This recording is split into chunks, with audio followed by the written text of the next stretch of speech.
बिस्मिल्लाहिर्रहमानिर्रहीम। अस्सलाम वालेकुम नादरीन, आप यूट्यूब चैनल देख रहे हैं, मैं इमरान खान हूँ। नादरीन, स्विट्ज़रलैंड बर्गनस्टॉक में मुज़ाकरात चल रहे थे, बड़ी ड्रामाई सूरत हाल पैदा हो गई और बड़ी परेशानी हमने देखी शहबाज शरीफ के चेहरे पे भी, और अमेरिकन को भी हमने परेशान देखा। और ईरानी जो हैं वो बाइकआउट करके चले गए एक तकरीब का, और उन्होंने कहा जी हम यहाँ से भी जा रहे हैं, वॉकआउट किया उन्होंने अपनी वजूहात भी बताई हैं, और वो वजूहात बज़ाहिर जायज़ भी लगती हैं।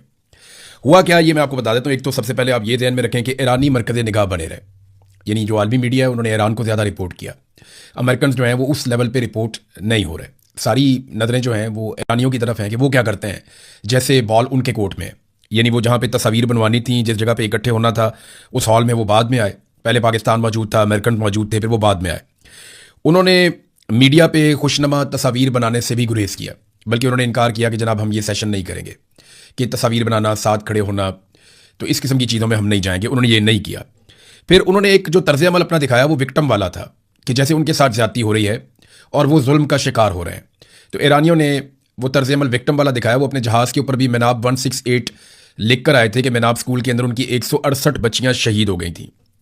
फिर इसके अलावा जो हैंडशेक वाला मौका है वो भी नहीं दिया उन्होंने अमेरिकन को। यानी वो आए और उन्होंने आकर शहबाज शरीफ से इराकची ने बात की और वो मुड़कर वापस चले गए। अगर आप वो वीडियो देखें तो आपको नजर आएगा कि इराकची आते हैं अपने लोगों के साथ, वफद पीछे खड़ा रह जाता है उस हॉल के अंदर, अमेरिकन एक तरफ खड़े हैं, पाकिस्तानी बीच में खड़े हैं। फील्ड मार्शल और शहबाज शरीफ वहाँ पे खड़े हुए थे और उनके पीछे मोहसिन नकवी भी थे।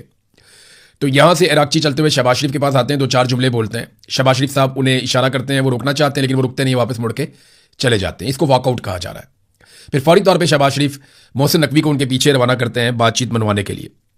अब ये हो क्यों रहा है, इसके पीछे ना कुछ रीजन हैं, वो ईरान ने बयान भी कर दिए। और ये खबरें भी आ रही हैं कि ईरान इन मुज़ाकरात को नॉर्मल तरीके से इसलिए नहीं ले रहा कि हालात नॉर्मल नहीं है और इसराइल लगातार अटैक कर रहा है और मुआहदे की खिलाफ वर्जी कर रहा है। देखिए, एक बात हमें ध्यान में रखनी पड़ेगी कि अमेरिका और ईरान के बीच में मुआहदा हुआ, कतर और पाकिस्तान ने करवाया। इसमें कहीं पर भी कोई किरदार इसराइल का नहीं है, वो इस मुआहदे का हिस्सा नहीं है, वो अमरीका का इत्तहादी है और उसमें अमेरिका रिस्पॉन्सिबिलिटी लेगा जो भी इसराइल करेगा। अब ईरान ये कहता है कि वो लगातार लबनान में कत्लेआम कर रहे हैं, तो ये एक बहुत बड़ी खिलाफवर्जी है। दूसरा, वो अमेरिका में जो डोनाल्ड ट्रंप ने एक इंटरव्यू देकर आग लगा दी, उससे वो लोग बहुत गुस्से में, और उन्होंने उसके ऊपर एक रद्दअमल भी दिया। अल जज़ीरा इसको कैसे रिपोर्ट करता है, अगर ये आप देखें तो जो कुछ कल के दिन में हुआ, क्योंकि यहाँ पे तो रात बाद में होती है, यूरोप में, बरतानिया में, पाकिस्तान में बहुत जल्दी रात हो जाती है। तो रात भर जो यहाँ पे होता रहा वो मैं आपको बता देता हूँ कि यहाँ पे बर्गनस्टॉक में मुज़ाकरात का एक दौर हुआ है, और उसके बारे में जो ईरानी डेलीगेशन है उसके एक मेंबर ने यह बताया मीडिया को कि जो आज हमारी बातचीत हुई है वो दो चीज़ों पे हुई है। नंबर एक, कि हमारी जो एक बातचीत हुई है वो जो एसेट हमारे फ्रीज किए गए हैं या हमारे असासे मुंजमद हैं उन्हें खुलवाने के हवाले से, और दूसरी जो तेल की हमारी बरामद के ऊपर या जो तेल हम दुनिया को बेचते हैं उसके ऊपर जो पाबंदियां हैं उनमें रिलीफ के हवाले से हमारी बातचीत हुई है। तो इन दो चीज़ों पर वो कहते हैं जी हमारी बातचीत हुई। लेकिन उसके बाद फिर उन्होंने डोनाल्ड ट्रंप ने जो स्टेटमेंट दिया बहुत सख्त, उसके ऊपर रद्दअमल दिया और ये कहा कि डोनाल्ड ट्रंप को ऐसे बयानात नहीं देने चाहिए, और ईरान की जानिब से बड़े सख्त बयानात भी आए इस बयान के बदले में। ईरान ने फौरी तौर पे अपनी फौज को तैयार रहने का हुक्म भी जारी कर दिया है।